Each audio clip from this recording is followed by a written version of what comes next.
I secured a 100 percentile in JEE Mains 2026 January session. I joined the Quizzer test series. The test series was very relevant and covered everything in a lot of depth.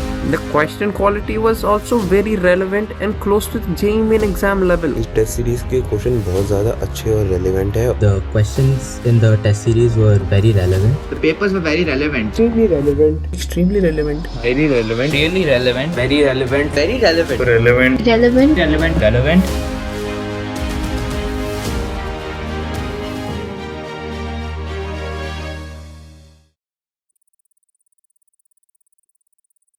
Hello बच्चों, नमस्ते, welcome to this amazing session. इस series में हम आपकी 11th से 12th की journey को smooth बना रहे हैं. 12th में 11th के जो यूज केसेस आने वाले हैं वो सब आपको सिखा दिए जाएंगे. अगर आपकी 11th वेस्ट भी हो गई है तो भी आपको 12th में जो भी सीखना होगा 11th के इम्पॉर्टेंट कंसेप्ट वो इस सीरीज में आप सीख के जाएंगे. ये हमारी तरफ से एक ऑनेस्ट एफर्ट है आपको अपने ड्रीम कॉलेज तक पहुंचाने का. और बच्चों, जिन बच्चों का 11th अच्छा भी है उन बच्चों के लिए भी यहाँ पे बहुत कुछ सीखने को मिलेगा. आइए हम स्टार्ट करते हैं आज की जर्नी. बच्चों, आज हम क्या क्या सीखने वाले हैं. आज का दिन है वेक्टर्स का.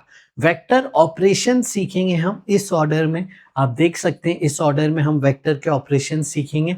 फिर हम वेक्टर का यूज हर चैप्टर में कैसे आ रहा है वो स्टैंडर्ड कुछ प्रॉब्लम्स देखेंगे. अच्छा, वेक्टर तो हर जगह यूज होगा. फिजिक्स के हर चैप्टर में वेक्टर का एक्सटेंसिव यूज है, लेकिन कुछ स्टैंडर्ड केसेस हम देखेंगे ताकि आप उसको अडॉप्ट कर पाएं 12th में जाने से पहले. इलेक्ट्रोस्टैटिक्स में एक इसका यूज केस देखेंगे और हम इरोडोव के कुछ प्रॉब्लम्स आपको सिखाएंगे. आइए लेट्स मूव फॉरवर्ड. सबसे पहले वेक्टर क्वांटिटीज वो हैं जिनका मैग्नीट्यूड है, जिनका डायरेक्शन है, और तीसरा पॉइंट भी बहुत इंपॉर्टेंट है जो बच्चे याद नहीं रखते हैं. ये वो क्वांटिटीज हैं जो फॉलो करती हैं लॉ ऑफ वेक्टर एडिशन. जी हाँ बच्चों, ये तीनों चीजें होंगी तब वो क्वांटिटी कहलाएगी वेक्टर क्वांटिटी. ये आप ध्यान रखिएगा. नेक्स्ट आगे बढ़ते हैं. Representation of vector. वेक्टर को हम जब ड्रॉ करते हैं तो इस तरीके से हम ड्रॉ करते हैं. ये वेक्टर का बेटा टेल हो जाती है, ये वेक्टर का हेड हो जाता है. तो ये हम ड्रॉ करते हैं एक एरो से. यस, अब देखिए एरो जो है वो आपको डायरेक्शन बता रही है. एरो किस तरफ पॉइंट कर रहा है, किस एंगल पे पॉइंट कर रहा है, वो आपको वेक्टर का डायरेक्शन बता देती है. और एरो की जो लेंथ है, ये जो लेंथ है, ये लेंथ आपको एरो का मैग्नीट्यूड बताती है. वेक्टर की वैल्यू कितनी है, वेक्टर का मैग्नीट्यूड कितना है वो बताता है ये लेंथ. यस, और देखिए वेक्टर को रिप्रेजेंट हम ऐसे करेंगे mathematically. ax is x component, I cap is representing x axis, ay is y component, j cap is representing y axis, वैसे ही k cap is representing z axis.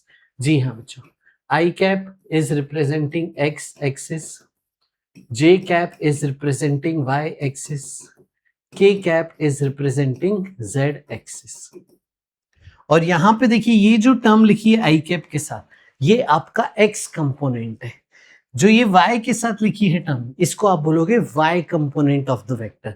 और जो z axis के साथ term लिखी है उसको बोलोगे z component of the vector.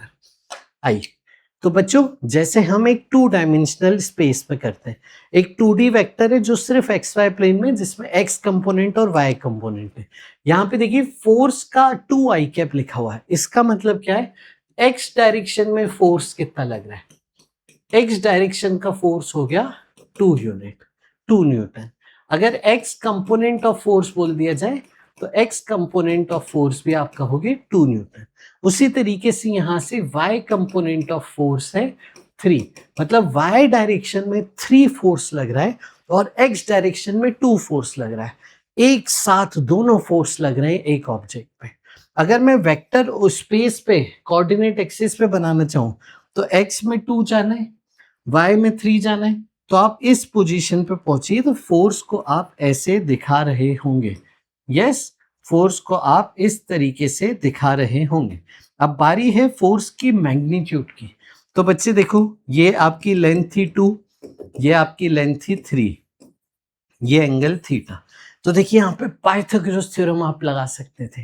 तो पाइथागोरस थ्योरम से फोर्स का मैग्नीट्यूड, जिसको हम इस तरीके से रिप्रेजेंट करते हैं, मॉड एफ मतलब फोर्स का मैग्नीट्यूड, वो देखिए पाइथागोरस थ्योरम से आ जाता है √2 का स्क्वायर प्लस 3 का स्क्वायर, जो कि देखिए 4 + 9 आ जाएगा √13।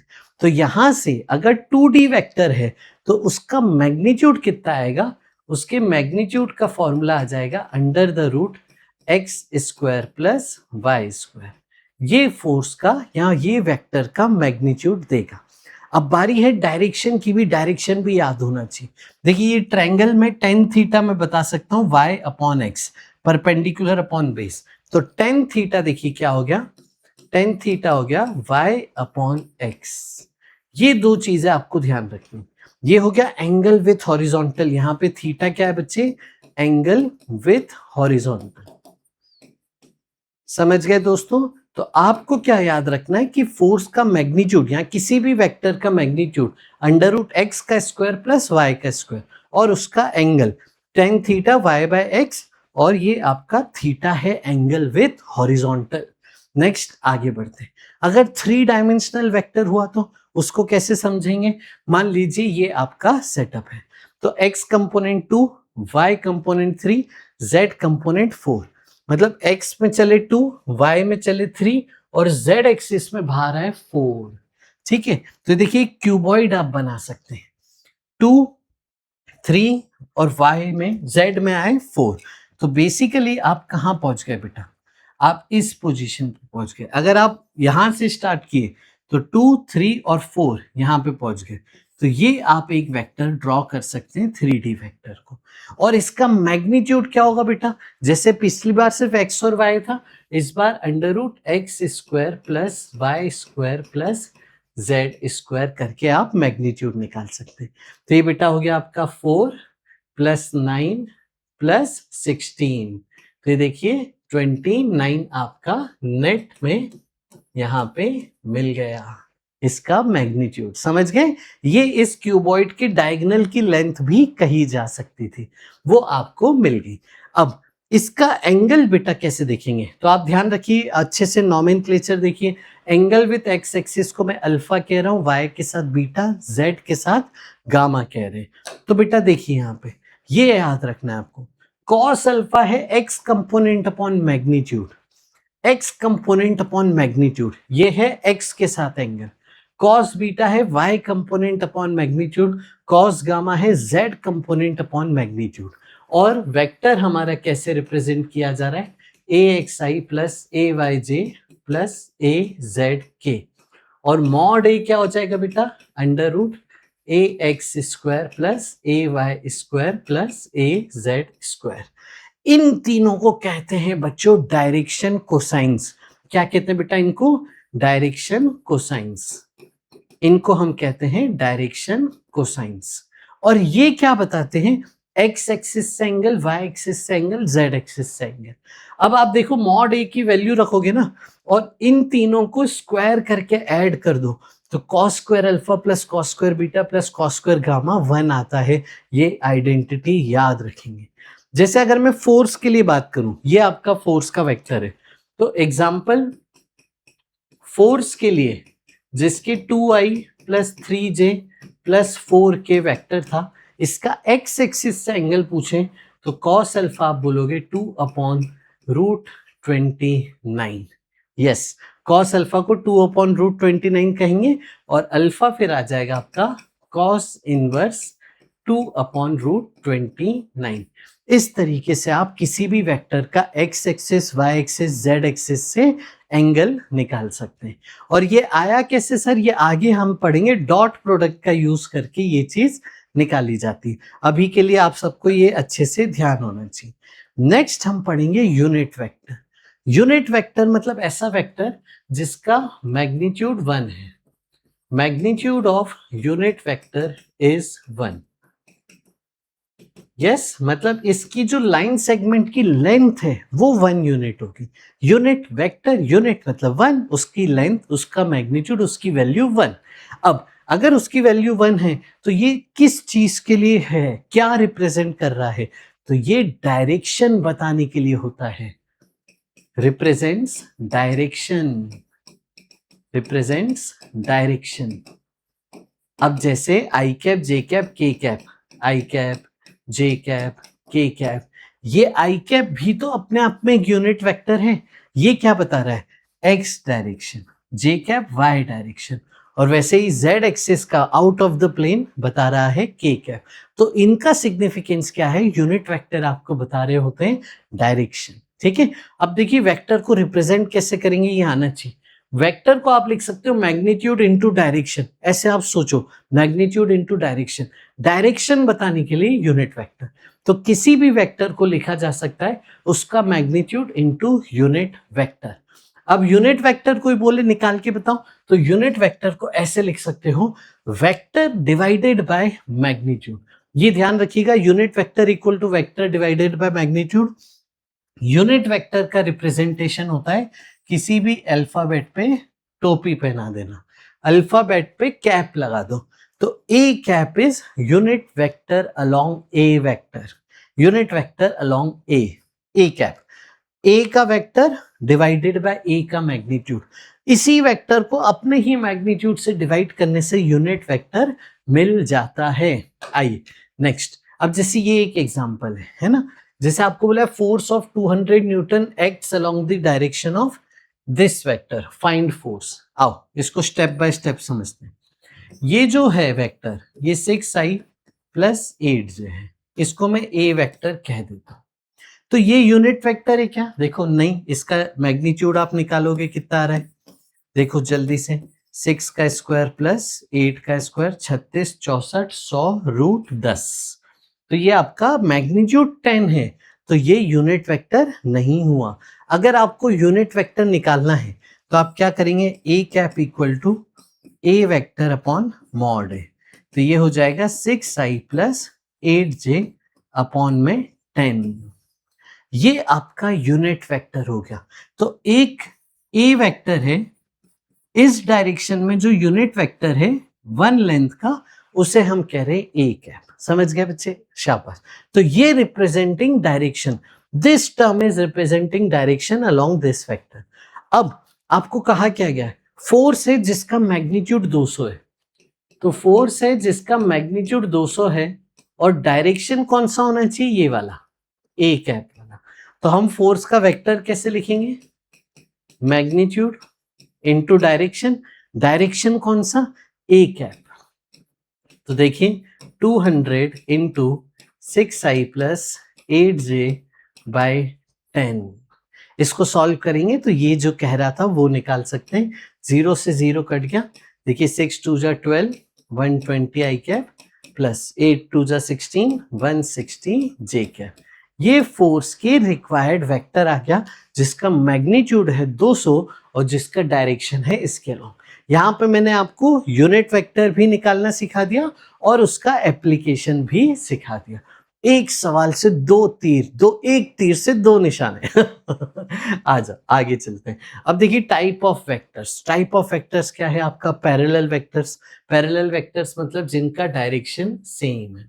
अच्छा, इनके बीच का एंगल बताओ क्या हो गया, एंगल इनके बीच का हो गया 0 डिग्री। एंटी पैरेलल वेक्टर्स मतलब जिनका डायरेक्शन अपोजिट है, मैग्नीट्यूड कैसा भी चलेगा, डायरेक्शन अपोजिट, इनके बीच का एंगल हो जाता है 180 डिग्री। इक्वल वेक्टर्स मतलब मैग्नीट्यूड भी इक्वल, डायरेक्शन भी इक्वल। सिर्फ मैग्नीट्यूड इक्वल करने से इक्वल नहीं बोलेंगे, मैग्नीट्यूड भी इक्वल, डायरेक्शन भी इक्वल, तो इक्वल वेक्टर्स। यूनिट वेक्टर जिसका मैग्नीट्यूड 1 है। कोप्लेनर वेक्टर्स जो एक ही प्लेन में है, जितने भी वेक्टर्स एक प्लेन में हैं, जैसे अगर ये XY प्लेन है तो मैं इसमें कोई भी वेक्टर बना दूं, ये सब वेक्टर्स XY प्लेन में हैं, इसी बोर्ड पे बनाए गए हैं, तो ये सब इसी प्लेन में है, इसलिए कोप्लेनर वेक्टर्स हो गए। कोलिनियर वेक्टर्स मतलब उनकी सपोर्ट लाइन सेम होती है। ये जैसे सपोर्ट लाइन है, इस लाइन पे जितने भी वेक्टर्स हैं, चाहे इस डायरेक्शन के हों, चाहे इस डायरेक्शन के हों, चाहे इस डायरेक्शन के हों, वो सब कहलाते कोलिनियर वेक्टर्स। इसमें basically parallel and anti parallel दोनों आ जाते हैं। पैरेलल वेक्टर्स को भी कोलिनियर कहते हैं, एंटी पैरेलल वेक्टर्स को भी कोलिनियर कहते हैं। Negative of a vector, negative sign लगा देना मतलब डायरेक्शन रिवर्स कर देना। आपका मैग्नीट्यूड सेम रहेगा लेकिन डायरेक्शन बदल जाएगा। ए वेक्टर सोचो इस तरफ है तो माइनस ए वेक्टर क्या हो जाएगा, आपका डायरेक्शन पलट दीजिए, मैग्नीट्यूड लेंथ उतनी ही रखिए। तो नेगेटिव का मतलब रिवर्स कर देना, उल्टा कर देना, डायरेक्शन पलट देना। यस, आ जाओ। Angle between the vectors. बच्चों एक इंपॉर्टेंट चीज वेक्टर्स में हम सबको सीखनी है, वेक्टर्स को हमेशा टेल टू टेल ज्वाइन किया जाना चाहिए। देखिए आप हेड टू हेड भी कर सकते हैं, बट हमारी general practice tell to tell बच्चों को आसान पड़ता है। हमेशा वेक्टर्स को टेल टू टेल ज्वाइन करना है। जैसे देखिए आपके पास ऐसे स्पेस में एक्स वाई प्लेन में क्वाड्रेंट्स में कहीं पे भी कोई वेक्टर बना के दी, तो आप क्या करना, जैसे मैं सिखाता हूं, इस वेक्टर को मूव कर देना ओरिजिन पे। तो ये वेक्टर देखो ऐसे बन गया, इसकी लंबाई मत बदलना, इसका एंगल मत छेड़ना।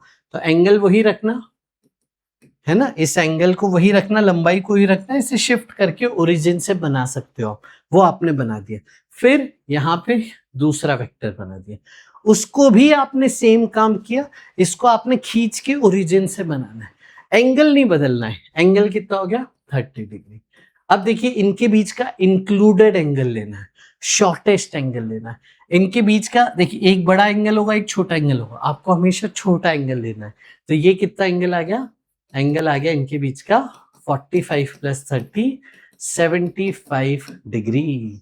और जैसे हमने कहा एंगल बिटवीन द वेक्टर्स छोटा वाला लेना है, इंक्लूडेड।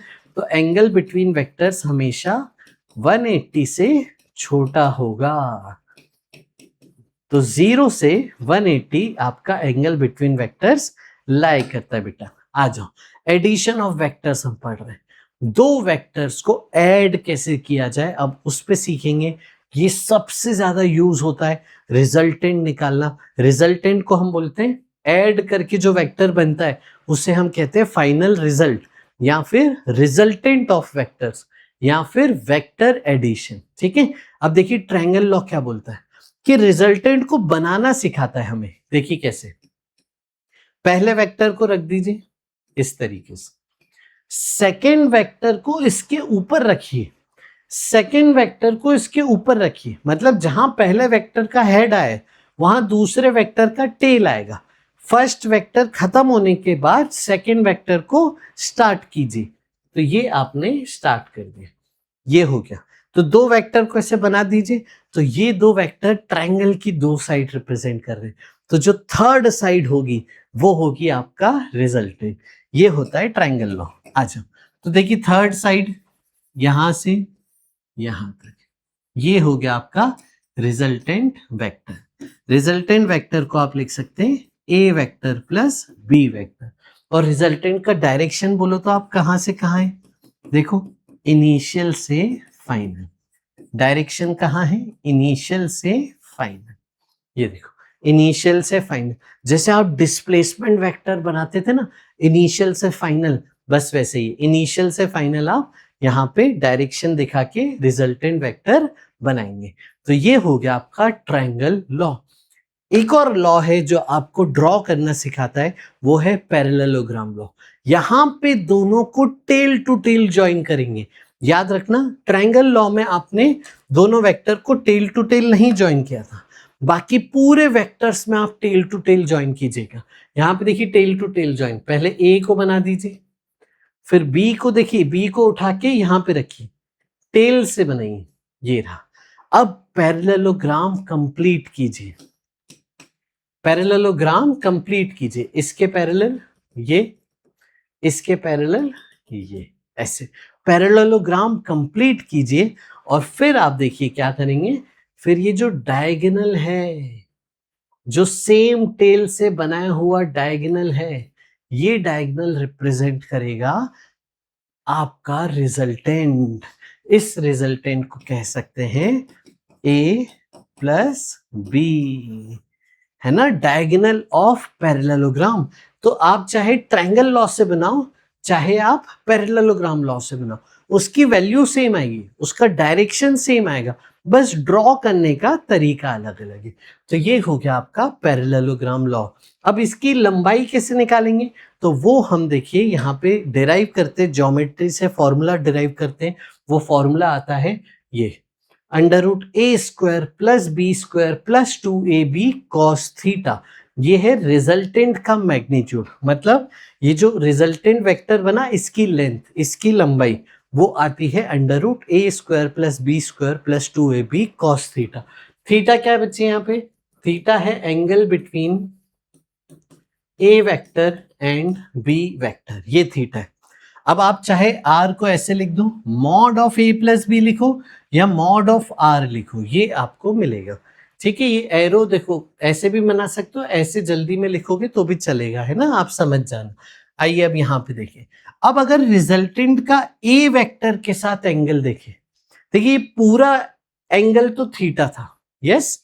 अगर रिजल्टेंट का a के साथ एंगल देखें कि रिजल्टेंट भाई किस एंगल पे है, रिजल्टेंट कितने एंगल पे, तो ये उसका फॉर्मूला है। तो ये हो गया आपका मैग्नीट्यूड, लेंथ का फॉर्मूला, और ये हो गया आपका एंगल, डायरेक्शन दिखाने का फॉर्मूला।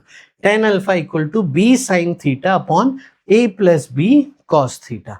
ये आपको रिजल्टेंट का a के साथ एंगल देगा। अब रिजल्टेंट की मैक्सिमम वैल्यू कितनी होगी बच्चों, cos थीटा को 1 रखो, देखो a² + b² + 2ab, तो ये तो परफेक्ट स्क्वायर हो गया, रूट से बाहर लोगे तो ये a + b आ जाएगा। कब, जब थीटा 0 हो, मतलब दोनों वेक्टर सेम डायरेक्शन में हो। तो अरे भाई जैसे एक ऑब्जेक्ट पे आपने दो लोगों ने मारा, सेम एक ऑब्जेक्ट को दो लोगों ने मारा, तो उस पे नेट फोर्स क्या आ जाएगा, ऐड हो जाएगा, सिंपल है। तो रिजल्टेंट ऐड हो गया, ये मैक्सिमम वैल्यू रिजल्टेंट की। फिर मिनिमम के लिए देखो, दोनों को अपोजिट कर दो, दोनों को बेटा अपोजिट कर दो, इस तरीके से थीटा कर दो 180, तो आप देखो आपका a - b का होल स्क्वायर बन जाएगा, यानी वो a - b हो जाएगा। आप बेटा मॉड लगा सकते हो, होल मॉड, है ना, या फिर शॉर्ट फॉर्म में लिख सकते हो सिंपली a - b। रिजल्टेंट या फिर लेंथ कभी भी नेगेटिव नहीं बताओगे, हमेशा उसका मैग्नीट्यूड बताओगे, इसीलिए मॉड लगाया हुआ है, यस।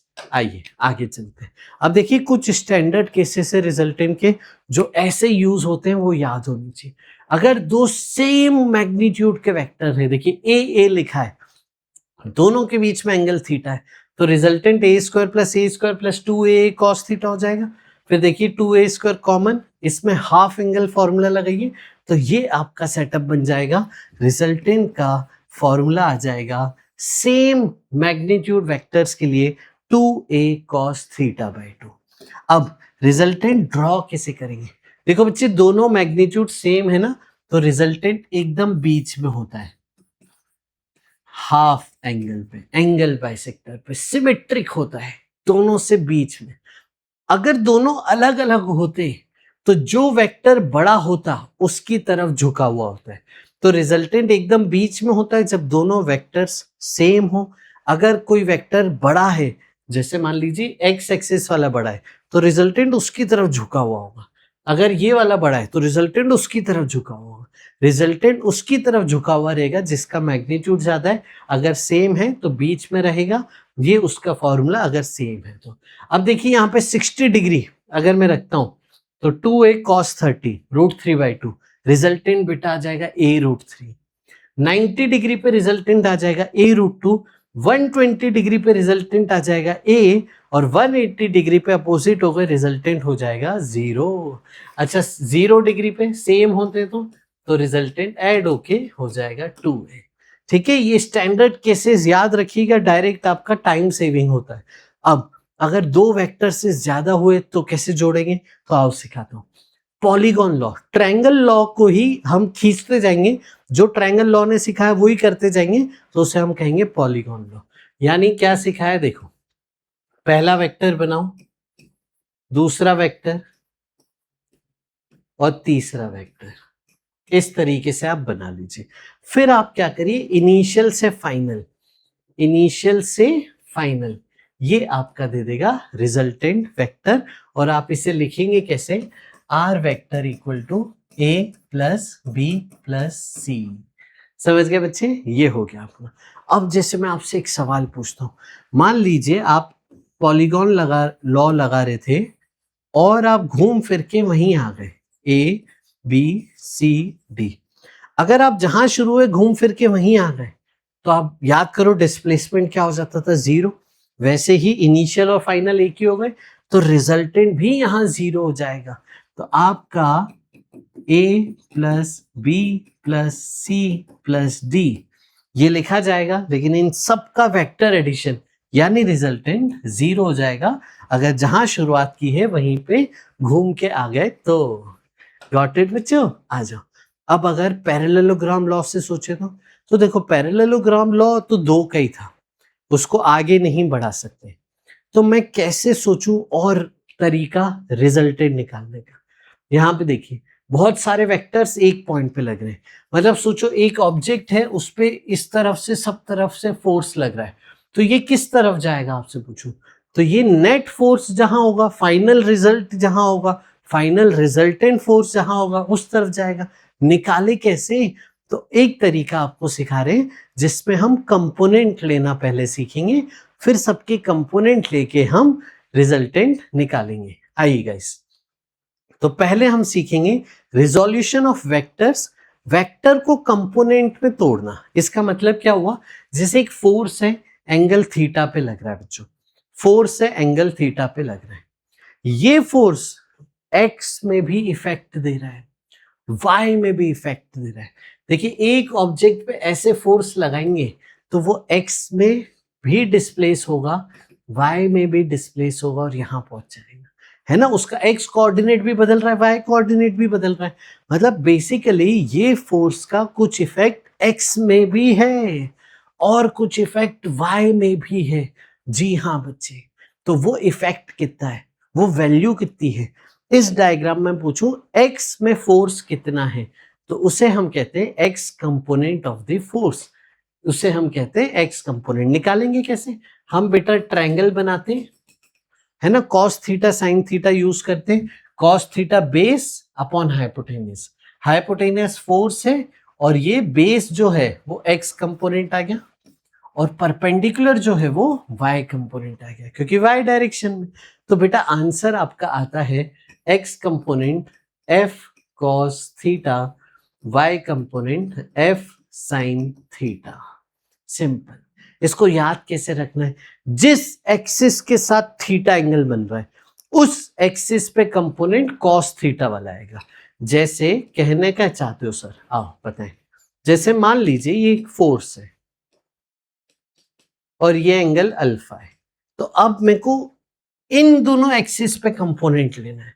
कई बार होता है मोशन अलग अलग एक्सिस में होता है, मोशन मान लो इस एक्सिस पे हो रहा है, तो आपको इन पे कंपोनेंट लेना है। तो जिसके साथ एंगल दिया उस पे कंपोनेंट कॉस वाला, तो इसके साथ एंगल है तो इस पे कंपोनेंट आ जाएगा एफ कॉस अल्फा, तो इस तरफ का फोर्स एफ कॉस अल्फा, एक पे कॉस है तो दूसरे पे साइन, इस तरफ का फोर्स एफ साइन अल्फा। वैसे ही अगर वाई एक्सिस और एक्स एक्सिस रेगुलर वाला होता तो यहाँ पे वाई कंपोनेंट आ जाएगा एफ कॉस अल्फा और एक्स कंपोनेंट आ जाएगा एफ साइन अल्फा। समझ गए बेटा, जिसके साथ एंगल थीटा उस पे कंपोनेंट कॉस थीटा।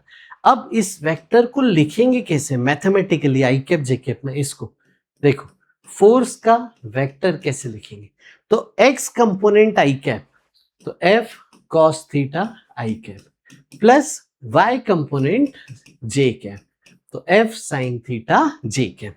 ऐसे हम वेक्टर को रिजॉल्व करते, वेक्टर को तोड़ते।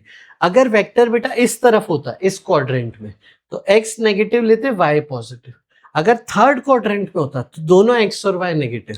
अगर फोर्थ क्वाड्रेंट में होता तो x पॉजिटिव y नेगेटिव, ये आपका सेटअप बनता। आगे बढ़ते बेटा।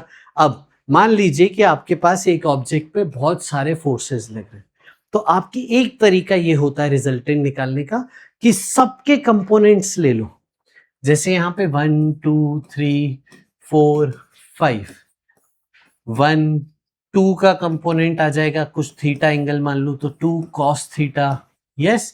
3 का 3 कॉस 90 तो 3 का कंपोनेंट नहीं आएगा। 4 का कंपोनेंट इस तरफ आ जाएगा, ये अल्फा एंगल मान लो 4 कॉस अल्फा। 5 इस तरफ है, यस। अब जो सेम डायरेक्शन में वो जुड़ जाएंगे जो अपोजिट डायरेक्शन में वो सब्ट्रैक्ट हो जाएंगे, तो नेट फोर्स बनेगा 1 + 2 cos theta minus 4 cos alpha minus 5। इस तरीके से एक एग्जाम्पल्स के थ्रू बताया जा रहा है। सबके कंपोनेंट्स ले लीजिए, सबके एक्स में कंपोनेंट ले लीजिए, सेम डायरेक्शन वालों को जोड़िए, अपोजिट को सब्ट्रैक्ट करिए और नेट वैल्यू निकालिए एक्स में, तो उसको लिख दीजिए एक्स नेट। इसी तरीके से सबके y में कंपोनेंट लेके नेट वैल्यू y में निकालिए और फिर इसका रिजल्टेंट निकालिए, वो हो जाएगा √x² + y²। अच्छा, किस एंगल पे होगा? वो एंगल हमने याद किया है tan थीटा = y/x, और y ये एंगल किससे है? हॉरिजॉन्टल से है। समझ गए बच्चे? अब जैसे एक छोटा सा सवाल फटाफट से करो, है ना, इसका रिजल्टेंट निकाल के दो 3 4। देखो 5√2 cos 45, इस तरफ कंपोनेंट cos 45, cos 45 कितना होता है बच्चे? 1/√2, √2 कट गया, बचा कितना? 5।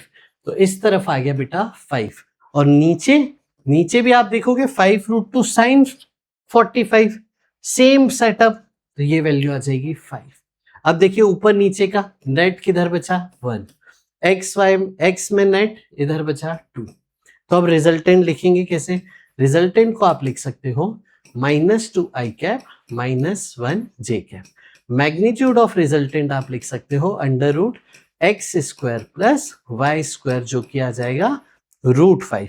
और अगर मैं बोलूं कि ये रिजल्टेंट है, ये एंगल थीटा, ये tan थीटा बताओ, तो tan थीटा अभी हमने जो सीखा वो है y/x यानी 1/2 आ जाएगा। एक्यूट एंगल है तो मॉड लेके बताना है, tan थीटा आपका 1/2, इसकी वैल्यू लेनी है बस। तो ये पूरी जानकारी आपने बता दी रिजल्टेंट के बारे में। यानी अगर एक ऑब्जेक्ट पे ये 3 फोर्स लग रहे हैं और आपसे पूछा ऑब्जेक्ट कहाँ जाएगा, तो ऑब्जेक्ट इस तरफ जाएगा, इतने एंगल पे, थर्ड क्वाड्रेंट में। इस तरीके से आप रिजल्टेंट निकालते हैं। अगर बेटा आपका आई कैप जे कैप में दिया है, इसको सिंपल जोड़ना है, एडिशन, देखिए जोड़ दीजिए 7i cap + j cap -3k cap. इस तरीके से आप सीधे सिंपल जोड़ सकते हैं। गॉट इट बेटा? इसके कंपोनेंट लेना हमने सीख ही लिया ऑलरेडी। आइए अब पढ़ रहे हैं हम सब्ट्रैक्शन ऑफ वेक्टर्स।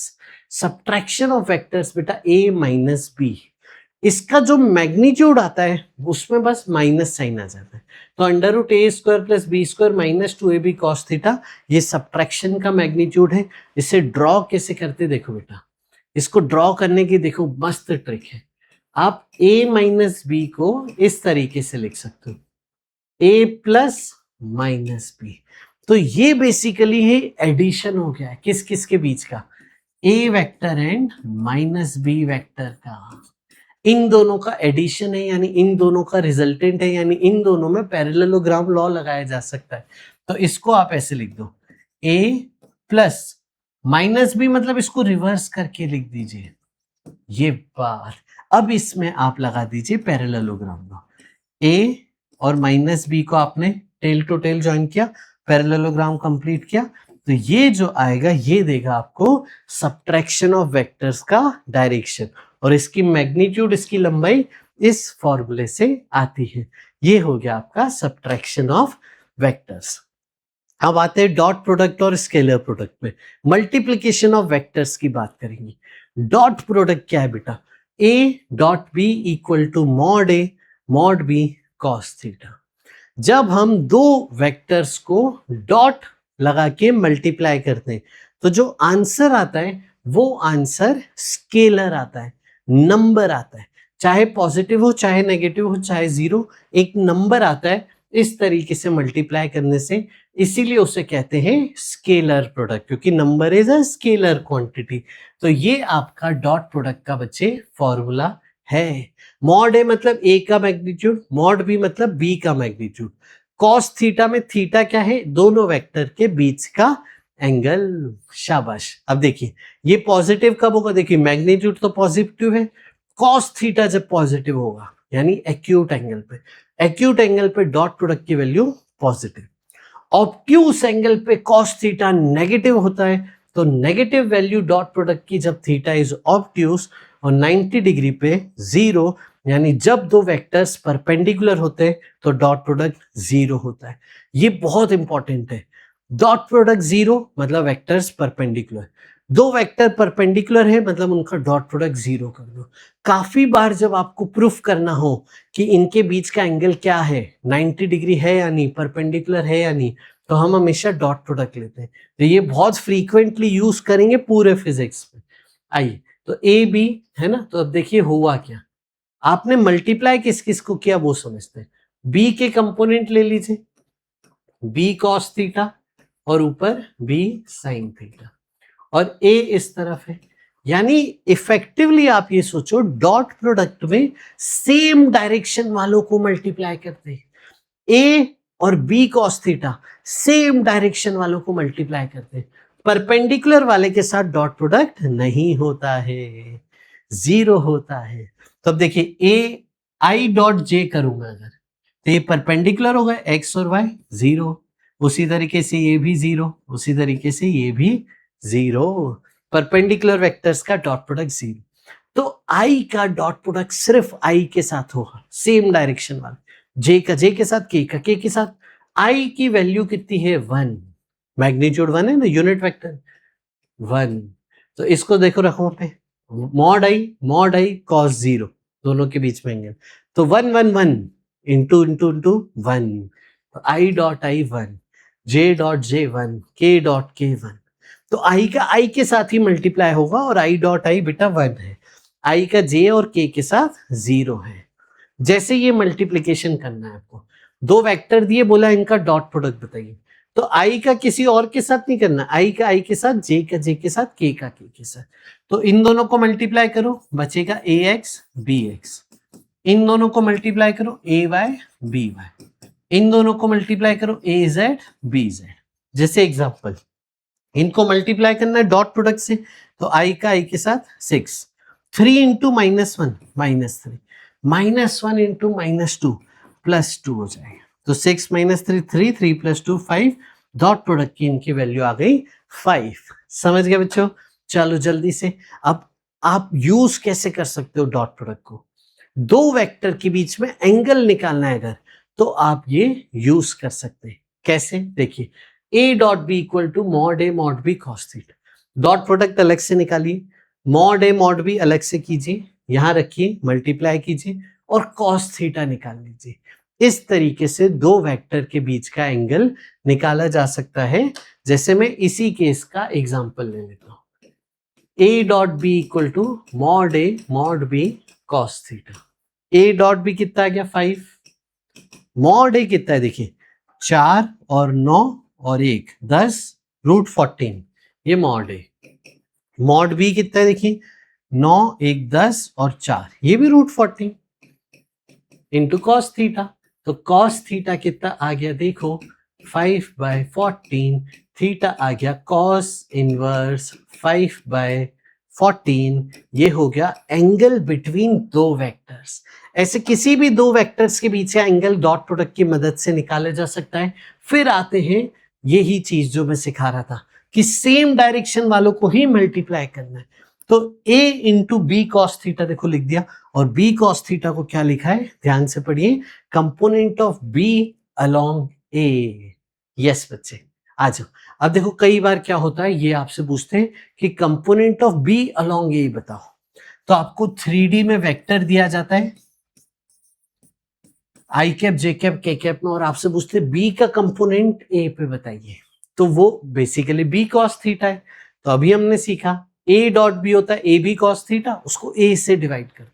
यानी दो वेक्टर दिए ना और b का कंपोनेंट ऑन a पूछा है, तो उनका डॉट प्रोडक्ट लो और ऑन a अलोंग a, जिसके अलोंग पूछा उसके मैग्नीट्यूड से डिवाइड कर दो, तो आपको component of b along a मिल जाएगा। अगर आपको वेक्टर फॉर्मेट चाहिए, ये जो आएगा ये मैग्नीट्यूड आएगा। अगर आपको वेक्टर कंपोनेंट चाहिए कि कंपोनेंट जो आएगा उसका वेक्टर फॉर्म, तो उसमें मैग्नीट्यूड इनटू डायरेक्शन, डायरेक्शन किसका, जिसके अलोंग चाहिए, तो अलोंग ए, तो ए का डायरेक्शन यानी ए के यूनिट वेक्टर से मल्टीप्लाई कर दीजिए। गॉट इट बच्चों? फिर आते हैं क्रॉस प्रोडक्ट पे। ए क्रॉस बी की वैल्यू होती है mod A mod B sine theta N cap, है ना। एन कैप अभी सिखाता हूं, पहले mod of A cross B. A cross B cross product है। आंसर देखिए ये मैग्नीट्यूड है और एक वेक्टर लगा हुआ है, यानी इससे जो आंसर आता है वो एक वेक्टर क्वांटिटी आती, तो इसीलिए इसे कहते हैं वेक्टर प्रोडक्ट, क्योंकि इसको मल्टीप्लाई करने से वेक्टर क्वांटिटी आती। Mod of A cross B, mod A mod B sine theta, ये उसका मैग्नीट्यूड हो गया। इसे ध्यान से एक बार देखो तो यहाँ पे मल्टीप्लाई किस किस को किया है, जल्दी से सोचो। तो ऊपर आ गया बी साइन थीटा, इस तरफ बी कॉस थीटा, इस तरफ ए। आपने किस किस को मल्टीप्लाई किया, एक और बी साइन थीटा को, यानी परपेंडिकुलर वालों को मल्टीप्लाई कर रहे हैं। तो डॉट प्रोडक्ट में सेम डायरेक्शन वालों को मल्टीप्लाई करते थे, क्रॉस प्रोडक्ट में परपेंडिकुलर डायरेक्शन को मल्टीप्लाई कर रहे हैं। एक एक्स में एक वाई में, ऐसे मल्टीप्लाई कर दिया, या फिर एक ए के अलॉन्ग और दूसरा ए से परपेंडिकुलर। एन कैप क्या है, एन कैप फाइनल जो क्रॉस प्रोडक्ट है उसका डायरेक्शन बताता है, उसका यूनिट वेक्टर है। फाइंड कैसे करते हैं, राइट हैंड थंब रूल या राइट हैंड स्क्रू रूल से। उसको कैसे करते हैं सर, स्टेप्स देखो। पहले दोनों वेक्टर्स को टेल टू टेल ज्वाइन करना, फिर आपका राइट हैंड पहले वेक्टर के अलॉन्ग रखना, फिर अपनी उंगलियां, राइट हैंड की उंगलियां को कर्ल करना। कैसे कर्ल करना, फर्स्ट वेक्टर से सेकेंड वेक्टर की तरफ, फिर जो अंगूठा होगा स्ट्रेच थंब, वो आपको देगा राइट हैंड रूल से फाइनल क्रॉस प्रोडक्ट का डायरेक्शन, थंब देगा। जैसे एग्जांपल, जैसे मान लीजिए ये है ए क्रॉस बी बताना है, तो राइट हैंड किसकी तरफ, पहला वेक्टर कौन, ए, तो राइट हैंड ए की तरफ, ए ऊपर है तो ए की तरफ। फिर उंगली कर्ल होनी चाहिए, है ना, तो फिंगर्स कर्ल देखो ऐसे भी हो सकती है, ऐसे भी हो सकती है, ऐसे भी हो सकती है, ऐसे भी हो सकती है। फर्स्ट वेक्टर से सेकंड वेक्टर की तरफ, तो इस तरीके से उंगली कर्ल करनी है। तो ये देखो ऐसे, हाथ को ऐसे कर्ल किया, ऐसे, ये तो ऐसे कर्ल करोगे तो अंगूठा अंदर गया, तो यानी जो क्रॉस प्रोडक्ट आया वो किस तरफ आएगा, क्रॉस प्रोडक्ट आया माइनस के की तरफ, माइनस जेड एक्सिस की तरफ, यहां पे आ जाते हैं। सेम ए क्रॉस बी, अब राइट हैंड तो ए की तरफ ऐसे, अब कैसे भी कलाई घूम सकती, आपको बी की तरफ कर्ल करना है, तो ऐसे नहीं बेटा, ऐसे यूं, इस तरीके से, तो ये ऐसे कर्ल होंगी उंगलियां। तो कर्ल जब यूं होगा तो अंगूठा बाहर आया देखो, तो इस केस में क्रॉस प्रोडक्ट का आंसर है प्लस के कैप। बाय डिफॉल्ट आप सोच सकते हो कि अगर आप क्लॉकवाइज घूम रहे हो, सेंस ऑफ रोटेशन क्लॉकवाइज है तो माइनस के कैप आ जाता है, अगर आपका sense of rotation anti clockwise है तो प्लस के कैप आंसर आ जाता है। इस तरीके से बेटा डायरेक्शन देखते हैं। आइए, और यहाँ पे स्टैंडर्ड ये देखो, चक्री घुमाना याद रखना हमेशा। आई क्रॉस जे आप पूरी वर्किंग करोगे तो आई क्रॉस जे आता है के, जे क्रॉस के आता है आई, के क्रॉस आई आता है जे। इस चक्री के सेम डायरेक्शन में घूमते हो, आई जे के आई जे के आई जे के आई जे के आई के आई जे, तो आंसर पॉजिटिव आता है। सेम सेंस से घूमने से आंसर पॉजिटिव आता है। अगर उल्टे सेंस में मल्टीप्लाई करो, जे को आई से मल्टीप्लाई करोगे तो माइनस के आएगा, जे को आई से माइनस के, आई को के से माइनस जे, के को जे से माइनस आई। ये ध्यान रखेंगे पूरी चक्री। ऑर्डर बदल जाए तो आंसर नेगेटिव होता है। ए क्रॉस बी और बी क्रॉस ए सेम बात नहीं है। ए क्रॉस बी इधर है तो बी क्रॉस ए नीचे है, डायरेक्शन अपोजिट है। ए क्रॉस बी इधर है तो बी क्रॉस ए इधर है, डायरेक्शन अपोजिट है, एक दूसरे के ये नेगेटिव होते हैं, ये ध्यान रखिएगा, सेम बात नहीं है।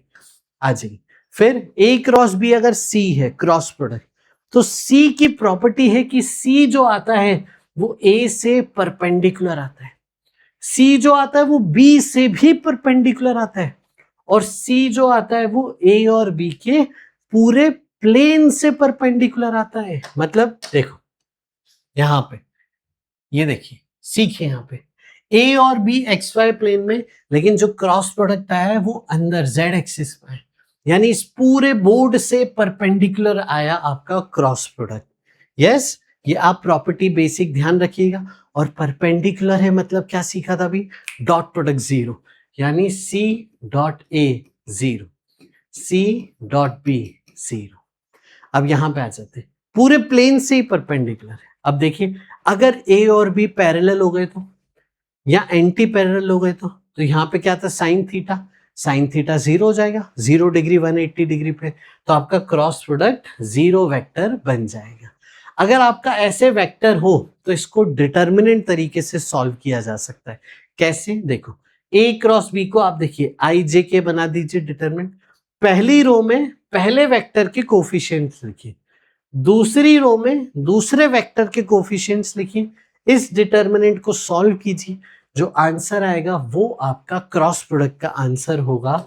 जैसे हम यहां पे कर लेते हैं, इन दोनों को सपोज क्रॉस प्रोडक्ट करना है, तो आई जे के 1 2 3 -1 1 4, इसको सॉल्व करके बताता हूं। आ जाओ, ये सॉल्व करना बेटा आपने मैथ्स में सीखा होगा अच्छे से, डिटर्मिनेंट सॉल्व करना नहीं आता है तो मैथमेटिक्स में जाके आप अच्छे से सीख सकते हो, और मैं सिखा भी रहा हूं। आओ देखोगे, आई कैप ले लीजिए, फिर आई कैप के नीचे का छुपा दीजिए, इस तरफ मल्टीप्लाई कीजिए, 2 4 जा 8 -3, तो ये आ गया 5i।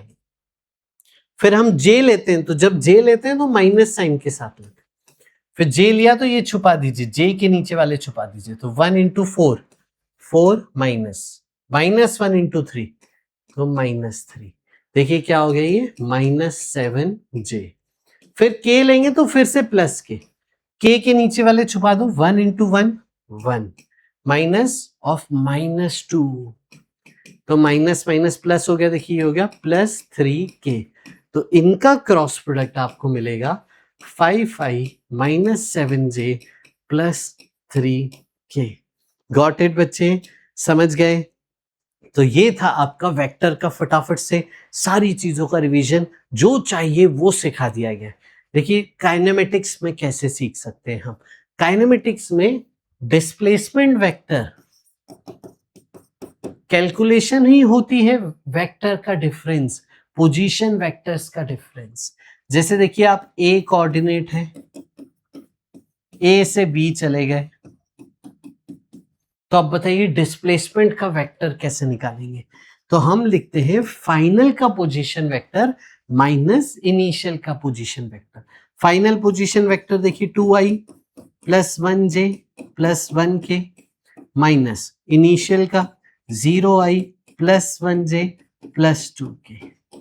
तो ये देखिए क्या हो गया, 2 - 0 2i + 1 - 1 0 हो गया, +1 - 2 ये आ गया -1, 1 - 2 -1 k कैप, -1 k कैप। तो बेसिकली 2i - k कैप ये आपका डिस्प्लेसमेंट का वेक्टर बन गया।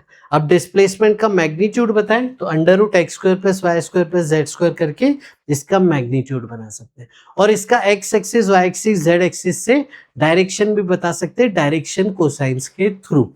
अब देखिए एक और तरीका मैं आपको सिखा रहा हूं। सोचिए आपको बोला है 315a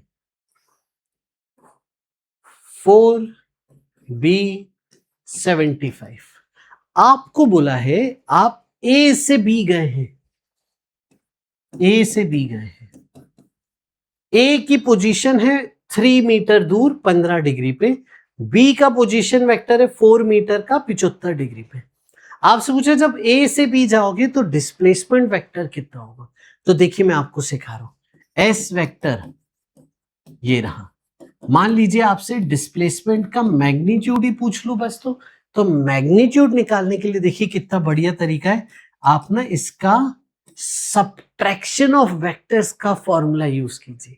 सब्ट्रैक्शन ऑफ वेक्टर्स का फॉर्मूला क्या था? a² + b² - 2ab cos theta. देखिए क्या हो गया, √, r फाइनल का स्क्वायर 3² + r इनिशियल का स्क्वायर 4² - 2 × 3 × 4 × cos, इनके बीच का एंगल देखिए 75 - 15, ये एंगल 60 डिग्री आ जाएगा, तो cos 60। इसको सॉल्व कीजिए, 9 16 25, 2 4 8 और 3 24, 1/2 12, 25 - 12 √13। अब देखिए यहां पे आ गया, यहां से यहां जाएंगे तो आपका डिस्प्लेसमेंट का मैग्नीट्यूड आ जाएगा √13। ये डिस्प्लेसमेंट सब्ट्रैक्शन ऑफ वेक्टर्स के फॉर्मूले से आप ये निकाल सकते थे। गॉट इट बच्चों? ये या फिर फाइनल माइनस इनिशियल करके या फिर सब्ट्रैक्शन ऑफ वेक्टर्स करके। अब आप देखिए रिलेटिव मोशन आप काइनेमेटिक्स में पढ़ते हो, ये पूरा वेक्टर की ही तो गेम है। आओ देखिए कैसे। ये ओ से आप देखो, अगर आप ओ पे बैठ जाओ ओरिजिन पे, तो आप बोलोगे 1 किधर है, तो सर 1 इधर है, 2 किधर है, तो सर 2 इधर है।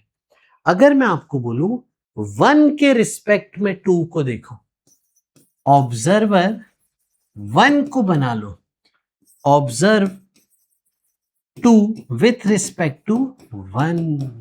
अगर आपसे पूछे 1 पे बैठ के 2 को देखो, यानी अब आप 1 से देख रहे हो 2 को, तो आप बोलोगे 2 तो इधर है सर, 2 तो इधर है। तो हर पोजीशन बदल जाती है, हर ऑब्जेक्ट की पोजीशन मोशन बदल जाता है अगर ऑब्जर्वर बदले तो। ओ से देखा तो 2 की पोजीशन ये थी, 1 से देखा तो 2 की पोजीशन ये थी, यानी 2 की पोजीशन बदल जाएगी अलग अलग ऑब्जर्वर से देखने पे। यस, तो विथ रिस्पेक्ट टू 1 निकालना हो तो इसको लिखते ऐसे। ये देखो इसका क्या मतलब है, ये क्या लिखा है, ये लिखा है position of 2 with respect to 1। ये क्या लिखा है बेटा, position of 2 with respect to 1। लिखना सीखिए 2 विथ रिस्पेक्ट टू 1। जो पहले लिखा है उसको देख रहे हो, बाद में जो लिखा है वो फ्रेम ऑफ रेफरेंस है। ऑब्जर्वर को आप ऐसे भी लिख सकते हो, frame of reference. Got it बेटा, फ्रेम ऑफ रेफरेंस। तो R2 माइनस R1 ये इसका फॉर्मूला है। पहले जो लिखा है माइनस जो बाद में लिखा है, तो ये हो गई position vector of 2 with respect to 1। अगर इंडिविजुअल कोऑर्डिनेट्स हो ना तो यहां रख के रिलेटिव कोऑर्डिनेट्स निकाल सकते हैं। उसी तरीके से velocity of 2 with respect to 1, acceleration of 2 with respect to 1, इस फॉर्मूले को यूज करते हैं हमेशा। रिलेटिव मोशन पूरा चैप्टर ही इसी फॉर्मूले पे बेस्ड है। आओ एक सवाल करते हैं। सपोज ए गाड़ी आगे जा रही है 10 मीटर पर सेकेंड से, बी गाड़ी भी आगे जा रही है 5 मीटर पर सेकेंड से। अब अगर मैं आपसे पूछूं कि ए की स्पीड बताओ बी के रिस्पेक्ट में, मतलब बी के अंदर जो पैसेंजर बैठा है वो जब ए को देखेगा तो ए की स्पीड क्या दिखेगी। आओ दिखाए, velocity of A with respect to B, V A minus V B, ये 10i माइनस 5i, ये बेटा आ गया आपका 5i। यस, तो बी के रिस्पेक्ट में ए की स्पीड 5 है। ग्राउंड से देखने पे ए की स्पीड 10 है, लेकिन बी से देखने पे ए की स्पीड 5 है। और इसी तरीके से आप करना बेटा, अगर अपोजिट आएंगे ना, ए 10 और बी 5, तो आप देखना रिलेटिव स्पीड आपकी 15 आ जाएगी, रिलेटिव स्पीड आपकी 15 मीटर पर सेकेंड आ जाएगी। रेन मैन आप कैसे करते हो वो भी बता देते हैं। मान लीजिए बारिश गिर रही है 5 मीटर पर सेकेंड पे, इंसान जो है वो दौड़ के जा रहा है 5 मीटर पर सेकेंड पे, और आपसे पूछता है अम्ब्रेला कैसे होल्ड करे ताकि वो खुद को बचा पाए। तो हम वेलोसिटी ऑफ रेन निकालते हैं विथ रिस्पेक्ट टू मैन। ये velocity of rain with respect to man, देखिए कितना हो गई, रेन की -5j कैप, मैन की 5i कैप। तो देखिए ये क्या हो गया, -5i माइनस 5j। ये कौन सा क्वाड्रेंट है, ये देखिए इस क्वाड्रेंट में। तो मैन के रिस्पेक्ट में बारिश कैसे गिर रही है, देखिए ग्राउंड से देखेंगे तो बारिश सीधे गिर रही है, लेकिन मैन तो चल रहा है ना। कभी आप गाड़ी चलाओ, 2 व्हीलर, स्कूटर, बाइक, बारिश में तो आपको चेहरे पे लगती है ना। तो क्या हुआ, यहां से आपने प्रूव कर दिया वेलोसिटी थर्ड क्वाड्रेंट में, मतलब मैन के रिस्पेक्ट में बारिश ऐसे आके गिर रही है तो मुझे चेहरे पे लगेगी। अगर मेरे को खुद को बचाना है तो अम्ब्रेला ऐसे रखना पड़ेगा, एग्जैक्ट इसके अपोजिट है ना। इसका एंगल देखो x और y सेम है ना, तो एंगल 45 डिग्री हो गया। तो 45 डिग्री पे अम्ब्रेला को संभालना पड़ेगा। tan theta y by x करो, tan थीटा 1 आ जाएगा, तो 45 डिग्री एंगल आ जाएगा। तो अम्ब्रेला को 45 डिग्री पे होल्ड करना होगा खुद को बचाने के लिए। तो रेन मैन आपका पूरा वेक्टर पे डिपेंडेंट है। तो ये आपको एक ग्लिम्स दिया है वेक्टर का यूज के लिए। रेन मैन खैर आपको आएगा नहीं इलेक्ट्रोस्टैटिक्स में, लेकिन रिलेटिव मोशन जरूर आ सकता है। ये सॉल्व कीजिएगा और बताइएगा 15 आया कि नहीं, कमेंट करके बताइएगा। Next Newton's laws of motion पे आ जाते हैं। इसका भयंकर यूज है। एक ऑब्जेक्ट है, सोचिए 100 kg का है और ये 3 स्ट्रिंग से अटैच्ड और रेस्ट पे। पहली स्ट्रिंग, दूसरी स्ट्रिंग यहां से बांध के इधर, तीसरी स्ट्रिंग यहां से बांध के इधर। अब आपसे पूछा है हर स्ट्रिंग का टेंशन बताइए, तो आइए बताते हैं।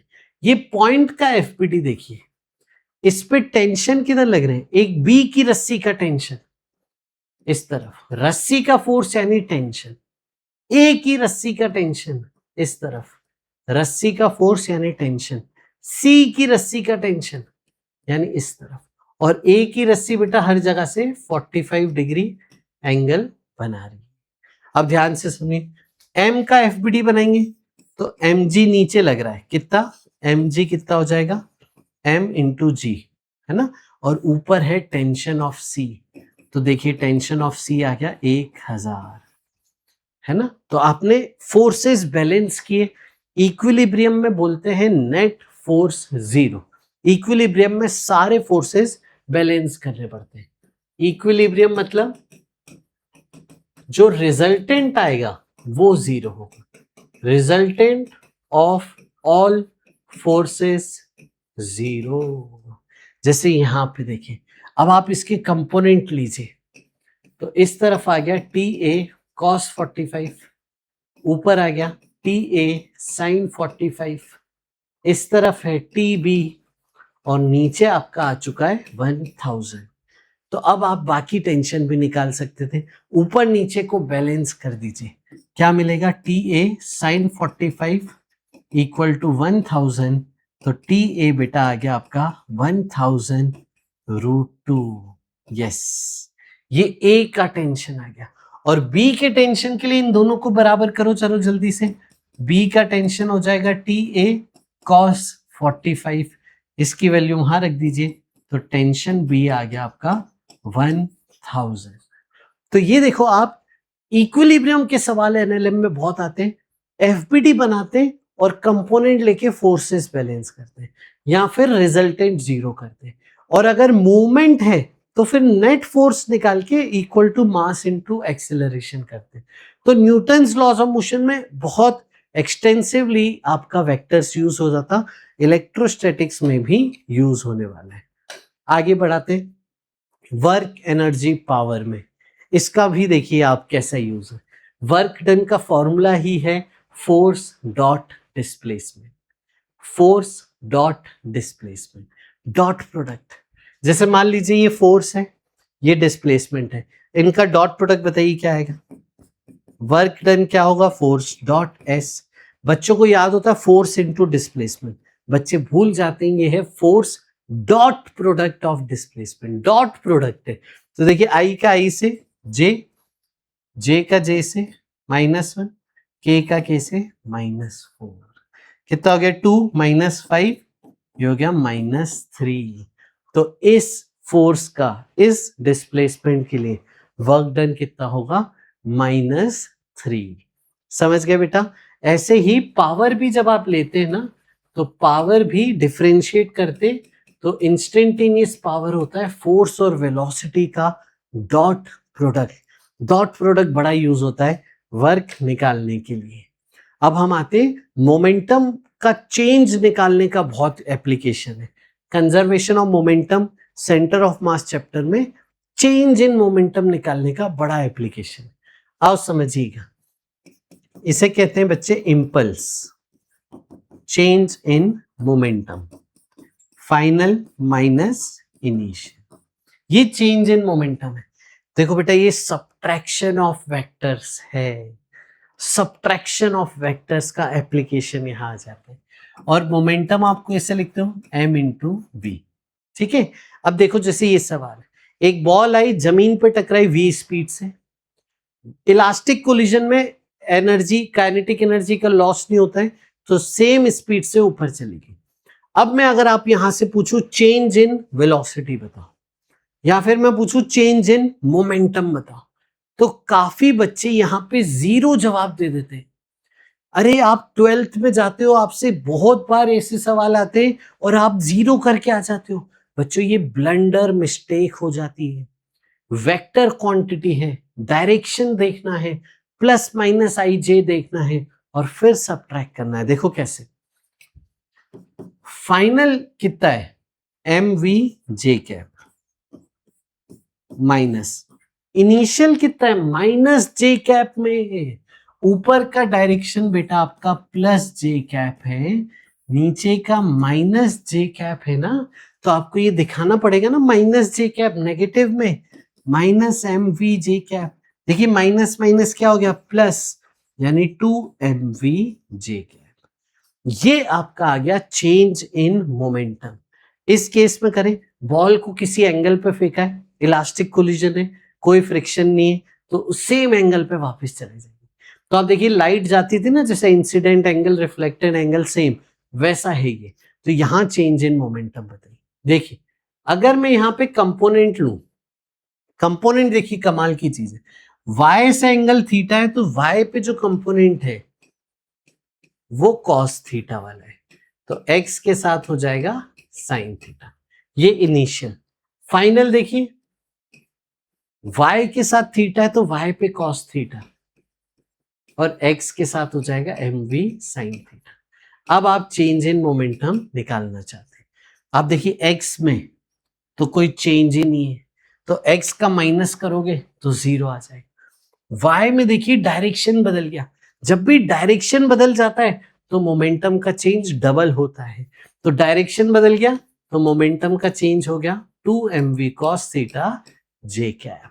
ये ध्यान रखिएगा, ये बहुत इंपॉर्टेंट है, क्योंकि एनएलएम में एक और आपका सेटअप है, फोर्स होता है change in momentum upon time taken, average force change in momentum upon time taken.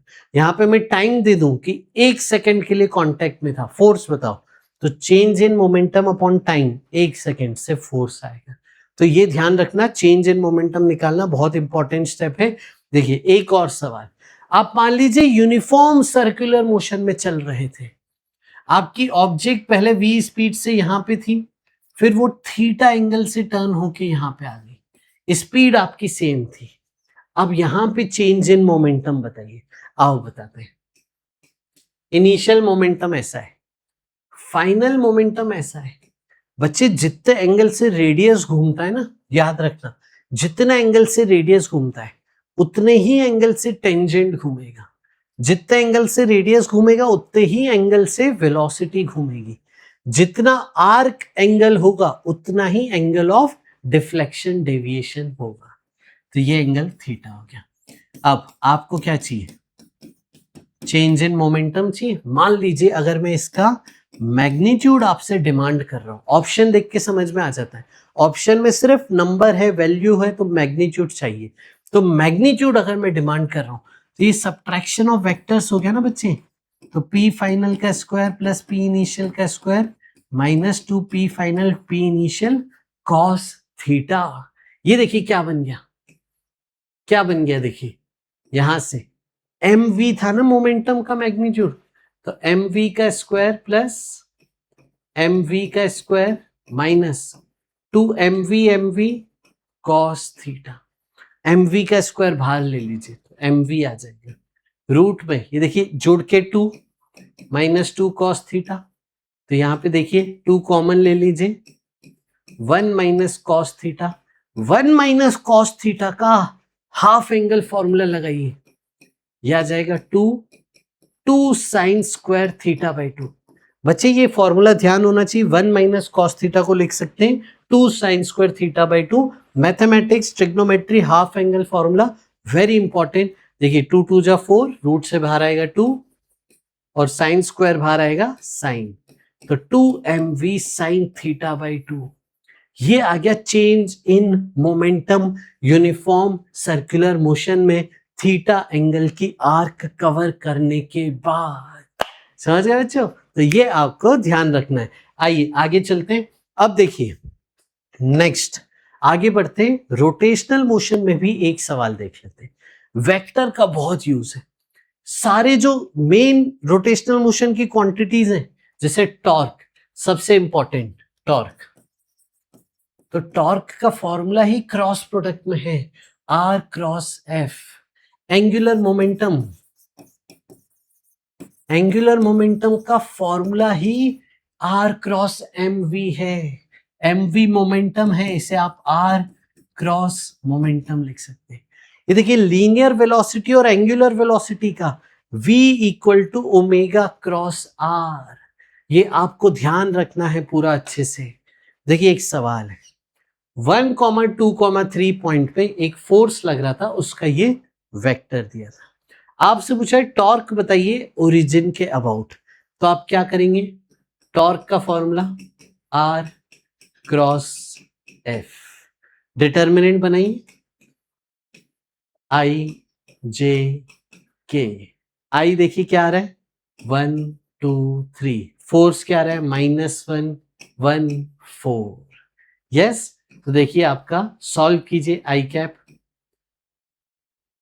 8 - 3 5 -j 4 minus और -3 7 प्लस के 1 + 2 3, तो ये सॉल्व करके आ जाएगा 5i -7j + 3k। आप ये पॉज करा करिए, खुद से सॉल्व कीजिए, फिर मेरे आंसर से मैच कीजिए करिए। तो ये बेटा आपका आंसर आ गया टॉर्क का। ऐसे आप टॉर्क निकाल सकते थे। एक छोटा सा एप्लीकेशन मैं आपको बताऊं इलेक्ट्रोस्टैटिक्स का।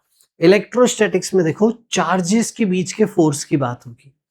दो पॉजिटिव चार्ज एक दूसरे को रिपेल करेंगे, यस। और ये जो फोर्स होता है रिपल्शन का, ये आप इलेक्ट्रोस्टैटिक्स में पढ़ते हो, फॉर्मूला होता है K(Q1Q2/r²। K एक कांस्टेंट होता है, Q1 Q2 ये चार्जेस होते हैं, और R आपका डिस्टेंस होता है। अब जैसे मान लीजिए ये एक सेटअप दिया है, इक्विलेटरल ट्रायंगल, तीनों की लेंथ L। आपसे पूछा इस फोर्स, इस पार्टिकल पे नेट फोर्स बताइए। तो एक फोर्स ये देगा रिपल्शन का, एक फोर्स ये देगा रिपल्शन का, तो इसका एफपीडी क्या बनेगा, इसको इधर से भी धक्का मिल रहा है और इधर से भी धक्का मिल रहा है, तो इसका एफपीडी क्या बना, एक फोर्स इधर F, एक फोर्स इधर F। दोनों से देखो चार्ज की वैल्यू सेम है, तो K Q Q सेम है, लेंथ सेम है, तो फोर्स की वैल्यू हो गई KQQ/L²। एंगल बताओ दोनों के बीच का, इक्विलेटरल ट्रायंगल है तो एंगल 60 डिग्री हो गया। और आज की क्लास में बताया था दो सेम फोर्स 60 डिग्री पे लगे तो रिजल्टेंट क्या होता है, रिजल्टेंट होता है F√3। देखो बताऊं कहां पे बताया था, यस जल्दी जल्दी जल्दी जल्दी, कमान सर, कमान कमान कमान, कहां गया कहां गया कहां गया कहां गया कहां गया, ये देखिए यस 60 डिग्री पे आपका देखिए A√3 है ना, दो सेम फोर्स 60 डिग्री पे, तो रिजल्टेंट A√3 टाइम्स। वही देखिए हमने यहां पे सीखा इलेक्ट्रोस्टैटिक्स का, आपको जो सिखाया उस केस का, ये रहा F√3। तो इस पे नेट फोर्स आ गया, तो आप बोलोगे कि इस पे नेट फोर्स है √3 टाइम्स KQ²/L², ये नेट फोर्स। देखो रिजल्टेंट का यूज आया कि नहीं है। एक और सवाल करा देते फटाफट से, एक स्क्वायर ले लेते हैं, +Q +Q +Q +Q, तो इस पे नेट फोर्स कैसे आएगा। तो इलेक्ट्रोस्टैटिक्स का सवाल है, थोड़ा सा इलेक्ट्रोस्टैटिक्स का बता रहे, लेकिन आप घबराइएगा मत, आप मेथड देखिए कैसा है। इसके कारण रिपल्शन का फोर्स F, इसके कारण रिपल्शन का फोर्स F, F की वैल्यू KQQ/L²। इसके कारण भी तो रिपल्शन होगा, तो इसके कारण फोर्स इस तरफ, तो ये तो सबसे पहले बना FBD। अब इसके कारण फोर्स कैसा होगा, देखो इसको मैं F' मान लेता हूं, तो F' क्या होगा KQ1 Q2 अपॉन ये दूरी डायगोनल L√2 का स्क्वायर हो जाएगा, तो ये हो गया के क्यू स्क्वायर के Q1 Q2 अपॉन ये हो जाएगा 2L स्क्वायर, यानी ये हो गया F/2। देखिए अगर इसे F माना है तो ये F/2 हो गया, यानी इसका जब आप देखोगे तो F और इस तरफ F/2। अब रिजल्टेंट लीजिए, तो देखिए F 90 डिग्री पे, पहले इन दोनों का रिजल्टेंट ले लो, कितना आ जाएगा F√2 और ये F/2, तो इन दोनों को जोड़ दो, सेम डायरेक्शन है, डायरेक्ट जुड़ जाएंगे, दोनों 45 डिग्री पे है तो आप डायरेक्ट जोड़ दीजिए, तो आप देखिए क्या बना F√2 प्लस 1/2, ये नेट फोर्स आ गया स्क्वायर में। आप 12th में जाओगे ना, आपको बोला जाएगा कि ये फॉर्मेट याद रखना है ट्रायंगल का और स्क्वायर का। देखिए पूरा वेक्टर का एप्लीकेशन था। लास्ट में जाने से पहले इरोडोव का 1.5 वाला प्रॉब्लम, सिर्फ वेक्टर की परिभाषा पे ये सवाल है। पॉज करिए, सवाल पढ़िए, फिर मैं इसका एक्सप्लेनेशन दिखाऊंगा, वो देखिएगा। दो पार्टिकल है, कांस्टेंट वेलोसिटी से चल रहे हैं, इस मोमेंट पे इनके रेडियस वेक्टर दिए हैं, पोजीशन वेक्टर्स दिए हैं, इन चारों में रिश्ता बताइए ताकि इनका बीच का कोलिजन हो सके। कंडीशन फॉर कोलिजन क्या होती है बेटा? Relative velocity along line joining होनी चाहिए। अगर मैं ए से बी को देख रहा हूं तो ए के रिस्पेक्ट में बी की पोजीशन ऐसे, तो रिलेटिव पोजीशन ऐसे। अब आप चाहते हो कि बी आके टक्कर हो जाए, तो बी की वेलोसिटी ऐसे होनी चाहिए, यानी रिलेटिव वेलोसिटी लाइन जॉइनिंग पे होनी चाहिए। और अगर मैं प्लस माइनस डायरेक्शन भी बोलूं तो रिलेटिव पोजीशन और रिलेटिव वेलोसिटी का डायरेक्शन नेगेटिव होना चाहिए। देखिए ये लिखा है, रिलेटिव वेलोसिटी और रिलेटिव पोजीशन एक दूसरे के नेगेटिव होने चाहिए, बस। तो यूनिट वेक्टर मतलब, यूनिट वेक्टर कैसे लिखोगे बच्चे? यूनिट वेक्टर लिखोगे वेक्टर अपॉन उसका मैग्नीट्यूड, ये सीखा था हमने। तो r of 2 with respect to 1 क्या हो जाएगा? R2 माइनस R1 है ना, ये वेक्टर डिवाइडेड बाय उसका मैग्नीट्यूड। यस, तो देखिए इसका यूनिट वेक्टर, तो vector upon magnitude equal to minus relative velocity का वेक्टर अपॉन मैग्नीट्यूड। तो ये था आपका आज का हमारा बहुत ही पावरफुल सेशन, और हमने आज बहुत कुछ कवर करने की कोशिश की है। आई होप आपको बहुत अच्छा लगा होगा। कमेंट करके बताइएगा आप हमसे और क्या क्या पढ़ना चाहते हैं, कैसा लगा आज का लेक्चर, क्या क्या सीखने को मिला। अगर आप चाहते हैं और इरोडोव के सवाल कराए जाए तो आप डेफिनेटली बताइएगा। मिलेंगे अगली क्लास में, मिलते हैं। खूब मेहनत करते रहिए। God bless you all, bye bye, take care.